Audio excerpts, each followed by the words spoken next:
নিলামের টেবিলে মুস্তাফিজুর রহমানের জন্য প্রথমে আগ্রহ দেখায় দিল্লি ক্যাপিটালস। 2 কোটি বৃত্তি মূল্যের এই পেসারের জন্য লড়াইয়ে নামে চেন্নাই সুপার কিংস ও কলকাতা নাইট রাইডার্সও। শেষ পর্যন্ত 9 কোটি 20 লাখ রুপিতে দলে বেরিয়েছে কলকাতা।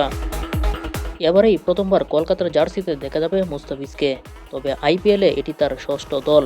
এর আগে Sunrisers Hyderabad, Mumbai Indians, Rajasthan Royals, Chennai super kings ও দিল্লি ক্যাপিটালসে খেলেছেন বাংলাদেশি এই পেসার। নিলামের শুরুতেই নাম ওঠে জ্যাক ফ্রেজার ম্যাকগার্কের, তবে তাকে আগ্রহ দেখায়নি কেউই।